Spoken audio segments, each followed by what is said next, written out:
the emotions right now being felt through that game, through this night. There is a three-way tie for the 1 seed with one regular season game left. And it's between the Nuggets, the Wolves, and the Thunder. And disclaimer, just record this entire video thinking the Wolves got the 1 seed tonight.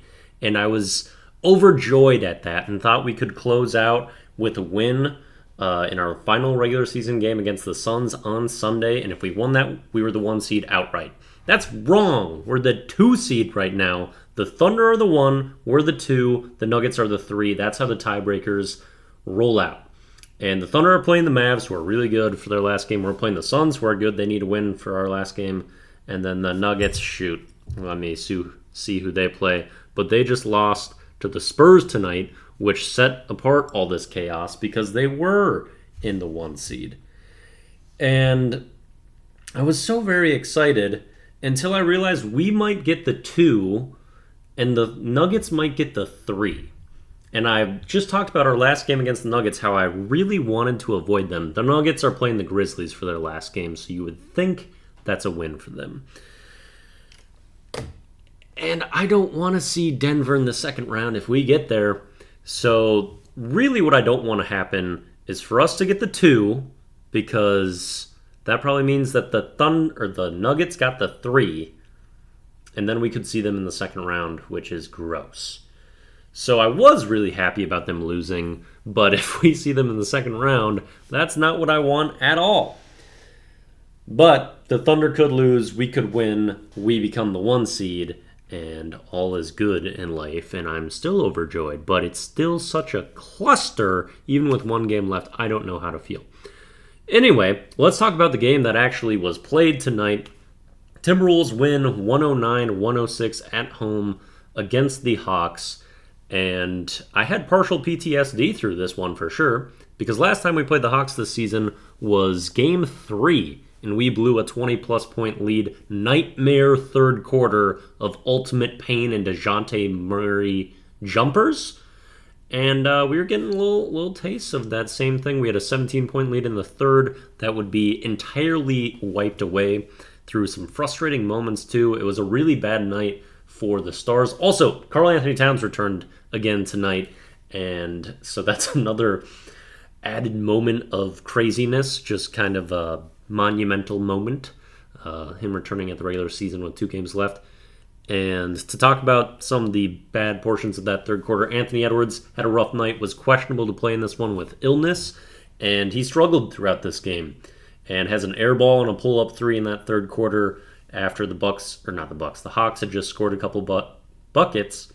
And then a couple possessions later, pulls a really deep 3 late in the shot clock, very unnecessarily.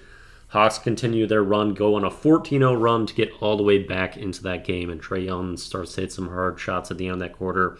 We foul underneath our own basket with 1 second left in the quarter, and then Clint Capella hits a free throw to tie the game. And that entire quarter was just demonstrations of not valuing possessions as critical in a game that's extremely important, and as we're about to head into playoffs, and that's not what you want to see. That's disastrous. The opposite mentality that you got to take to win playoff games.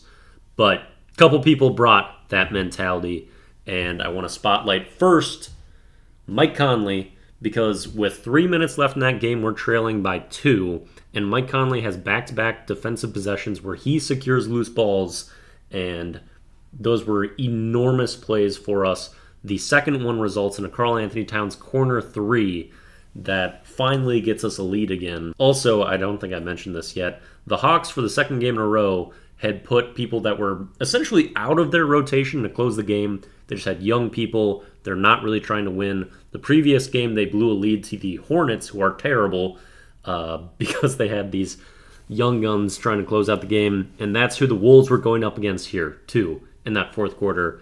And we still really struggled. That went all the way to the wire. But the Conley-Gobert pick and roll really helped us navigate some of those portions, and Gobert was enormous all game long. What a ridiculous stat line out of this guy. 25 points, 19 rebounds, 5 blocks, 10 of 10 shooting from the floor. And he also hits 2 huge free throws to put us up 5 with around, I think it was 10 seconds left. The Hawks would score, cut it to 3. Kyle Anderson misses 2 free throws. Who's there to go get the loose ball? It's Rudy Gobert. He was so big. Also, shout out to Rudy. Had an interview on JJ Redick's podcast that was released today as well. Watch that one. Good watch. Hearing the unselfishness of his defensive mentality was really great to hear through that interview as well. Would recommend it. The draft was a little shaky. I don't know. That one was funky at the end if you watch that. But we don't need it. Man, I got sidetracked. I did not intend on talking about that. What else did I want to talk about? Let's talk about Karl-Anthony Towns' return. That's another main point to cover here. I'd like to say that the shakiness of his game tonight is like a return after being gone for a month plus, but it's kind of the same negatives you see from every like negative Cat game. He had so much energy and effort and passion, which is there, as you noticed kind of last time he returned, which was also against the Hawks last season. And you love the energy, but it kind of gets pushed out in wrong places. I thought he did a lot of predetermining in his moves today.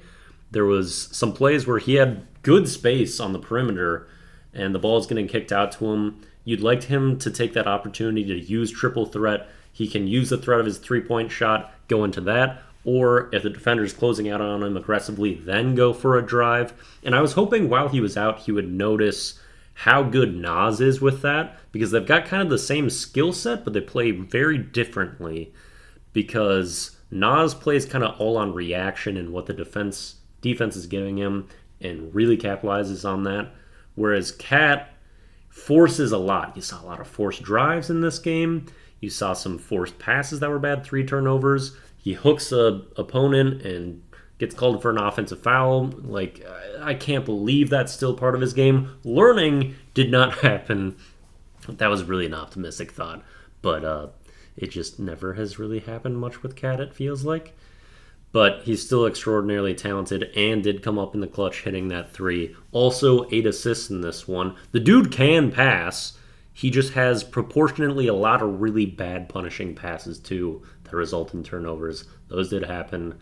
Also another like Cat nitpick thing, him falling over on a drive and then it becoming a 4-on-5 for the opposing team. That also happened in the third. So kind of some of the same Cat gripes, but overall, I think he'll still help us. And I talked about how he probably would have helped a lot having more size to guard Jokic. And I think defensively, funny enough, he can really help us, and just having more depth and optionality if we want to go with Naz Reid over Cat, although I doubt that's going to happen much. And Anthony Edwards, did I talk about his night? Man, I can't even remember. I think I did.